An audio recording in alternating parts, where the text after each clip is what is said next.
Every opportunity I get to get the hell out of Washington, D.C. That is a good day. That is a good day.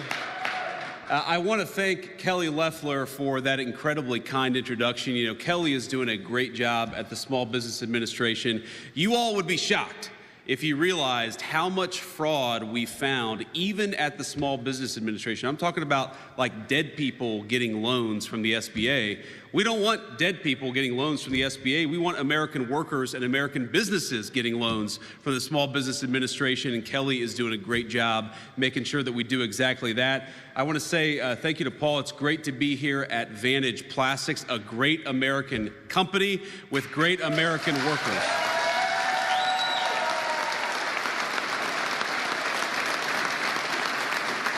So thank you to Paul Altman, and thank you to the entire team here at Vantage Plastics. It's great to be here. It's great to be with American workers. And again, like I said, it's great to be out of the bubble in Washington, D.C. Now, as Kelly mentioned, I was listening to her backstage. You know, we came in, we've got this great event, this great facility, great business, and of course, great workers. And I'm sure all of us saw there were a few protesters outside. And I can't be the only person wondering, you know, it's a little after noon on a Friday, and don't you all have jobs? Who are the people?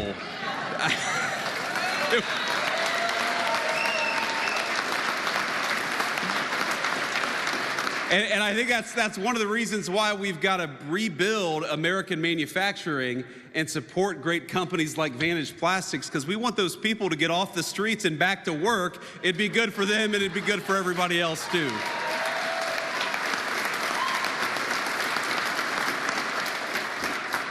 Now, y'all don't hold it against me. Of course, you know that I'm from that state, just one state south.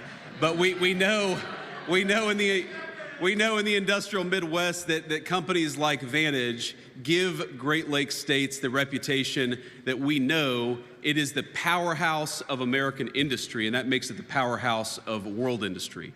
I'm grateful for the good-paying jobs this company brings to the area and for the incredible job this business does generating economic opportunity in this region of our country. And I really do believe that America's success depends on the success of companies like Vantage Plastics. And I don't mean that in some abstract, poetic-sounding sense. I mean it literally. If we do not protect our nation's manufacturers, we lose a fundamental part of who we are as a people. Making things, building things, working with our hands is America's heritage, and that heritage is alive and well in this facility.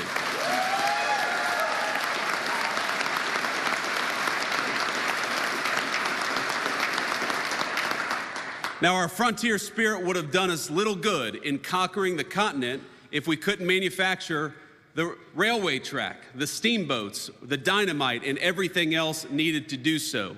American industry, American workers famously won the Second World War. American industry took us to the moon. It enabled the Silicon Revolution that created the most precise and sophisticated jobs imaginable in any field, demanding mechanical expertise on the scale of nanometers, which is so small you can't even see it. But over the years, I hate to say, we have squandered that heritage in the United States of America, not in Vantage Plastics, thank God, but all across our country. Between the 1990s and the election of Donald Trump the first time back in 2016, this country lost 5 million good manufacturing jobs.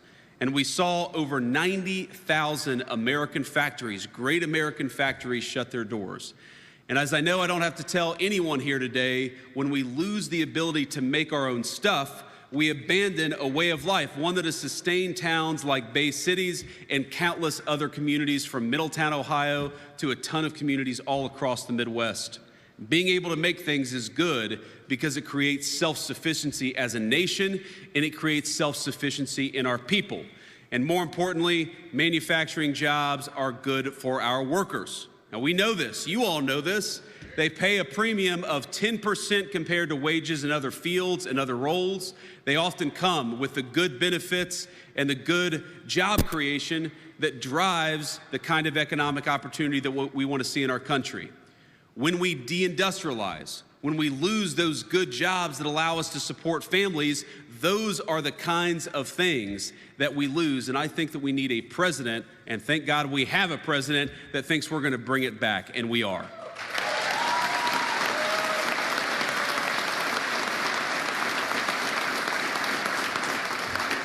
So I've got some bad news and I've got some good news. Do we want to hear the bad news first or the good news first?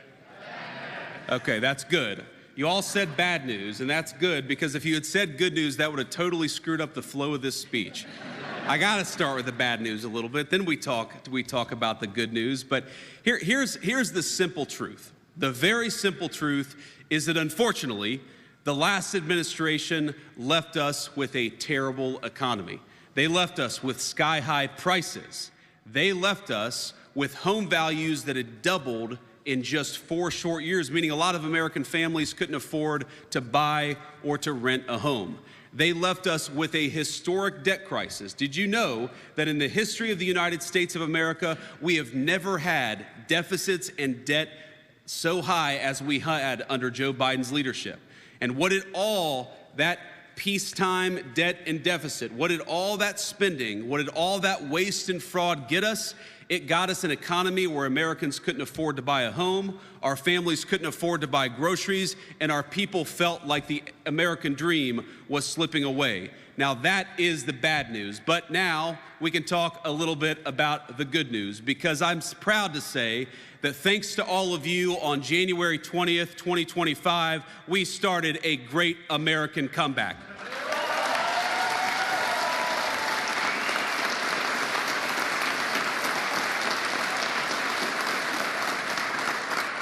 Last November, America re-elected a president with a simple goal: to power our nation's industrial comeback and once again make the U.S. the world's manufacturing superpower, and that is exactly what President Trump has sought out to do.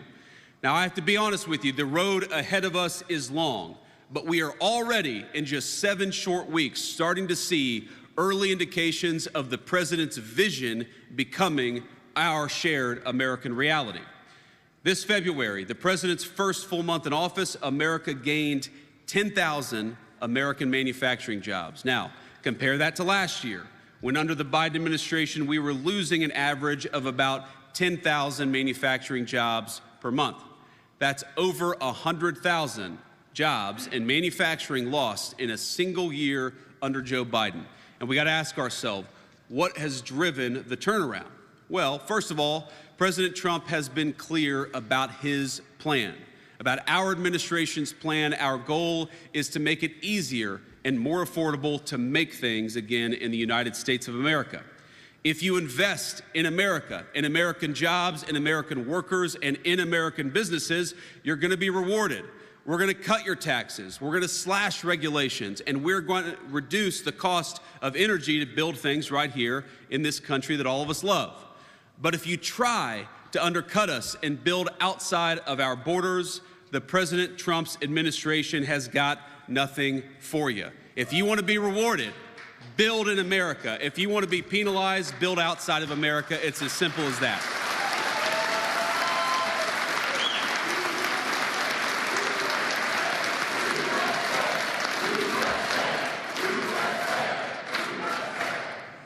So, if you've gotten rich the last few decades by ripping off U.S. companies and preying on American workers, well, the president is simply telling you the jig is up.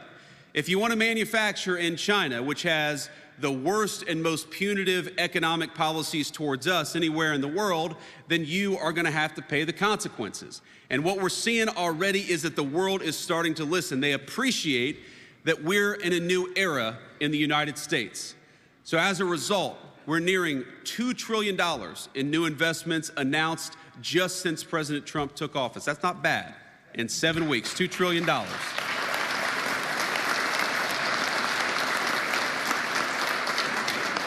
From auto companies and chip makers to paper and electrical product manufacturers, companies from all over the world have announced new plants and big expansions of existing plants in the United States of America. We've seen car factories say 2 months ago, that they were going to ship American jobs off to Mexico, and 7 weeks ago, they started singing a different tune.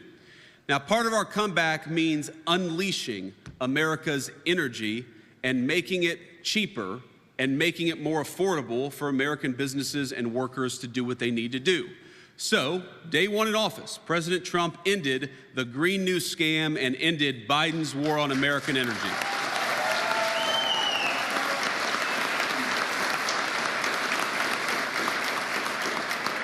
And of course, we're already seeing the results. Gasoline, its price for consumers, is finally starting to come down. Last month, it went up by last term, it went up about 35% under Joe Biden's leadership, and we've already seen it fall to significant lows again. That's just in 7 weeks.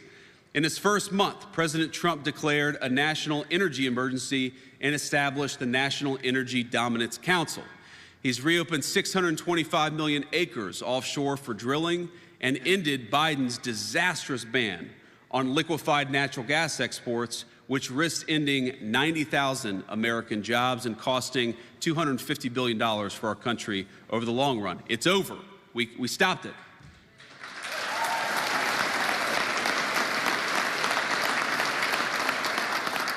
Now, in doing so, the president paved the way to approve 2 new massive projects in the United States. And I got to say, it's kind of funny to see some of our Democrat governors in various parts, I won't mention which states exactly, coming to the Oval Office and begging for economic development under Trump's leadership that they knew they would never get under Biden's leadership. And I got to tell you, I carry a word from the President of the United States that we don't care, Democrat, Republican, or Independent. We want to build.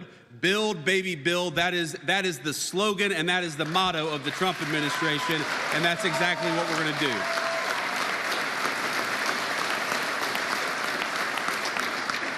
And most importantly, given where we stand here in Vantage, the Trump administration is working hard to slash regulations left and right. And I think, Paul, you'd admit the regulations, we got to get that stuff out of here.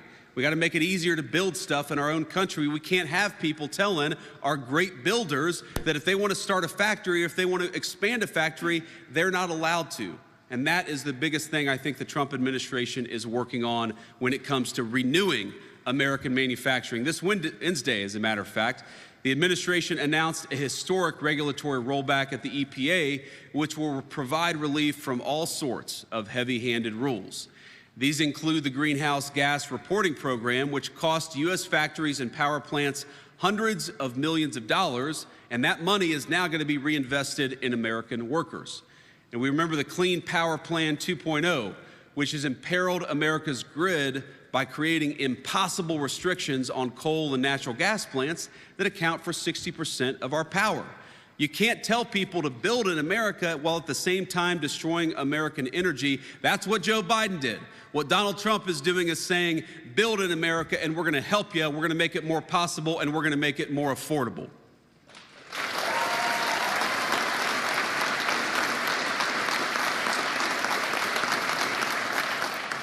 But, you know, I think it's really simple here, and I have to say, you know, I'm thrilled, of course, to have everybody here, thrilled to have Paul hosting us, but I'm especially thrilled to have my lovely wife here behind me, and I think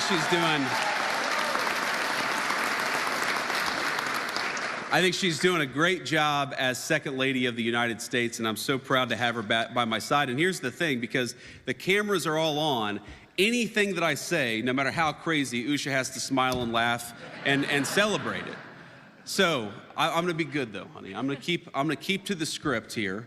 But I think that what we're really after here, and you see so many people attacking the president's economic programs and attacking the progress that we've made over the past 7 weeks. You hear people saying, well, how dare Donald Trump impose tariffs on foreign countries that have been taking advantage of us for 40 years? And the answer is that unless you're willing to use American power to fight back against what those countries have been doing for a generation, you are never going to rebuild American manufacturing, and you're never going to support the American worker.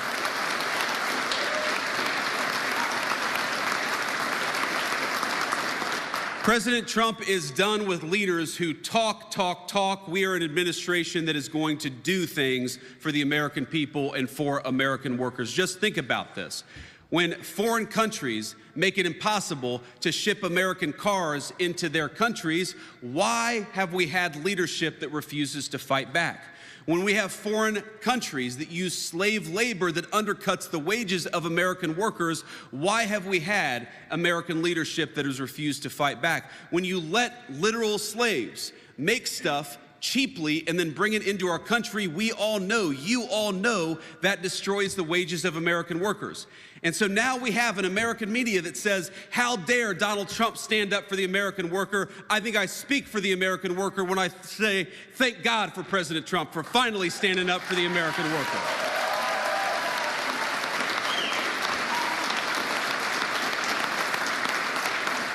Enough is enough. For 40 years, the people of this country, the businesses, the workers, everybody have been neglected, they have been ignored, and they have had a leadership that refuses to stand up for them. And that changed just 7 short weeks ago.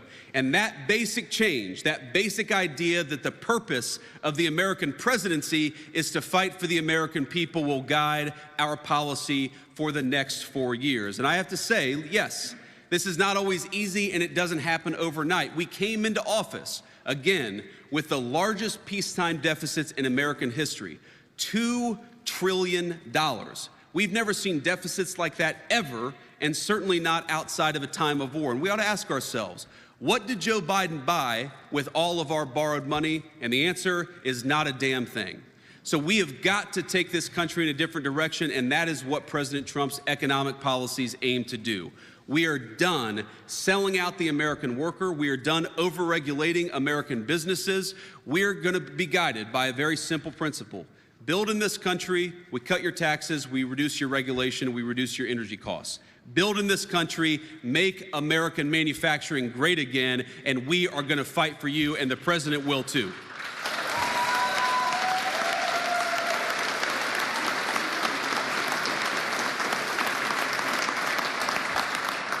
So let me conclude again by saying thank you. Thanks to Paul for hosting. Thank you to your incredible facility and for what you do every single day. But as a kid who grew up in a working class family, let me just say this, that when I was growing up in Middletown, Ohio, everybody who worked hard seemed to be able to find a good job. And something changed. I don't know when I was a teenager or maybe a little bit later, but when that great steel mill that supported the town was the lifeblood of the town that I grew up in, when it went from 10,000 jobs to 2,000 jobs, the American working people started to get destroyed in the process.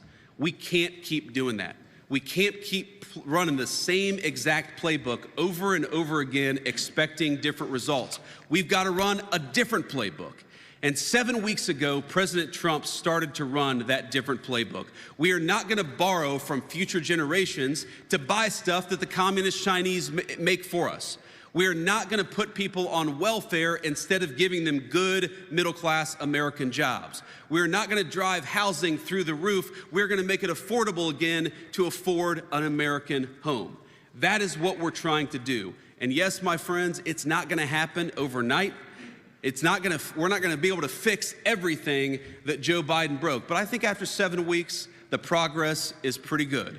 Egg prices are lower than they were when we took office. That's good. We got gasoline is much lower than it was when we took office. We've got inflation at the lowest level that we've seen in many years for the American people. So we're making very, very good progress. But we know that 7 weeks is not enough. What we need to really rebuild American manufacturing, to really invest in the American worker, is not just 7 weeks of solid progress. It is 4 years of President Trump fighting for the American people every single day.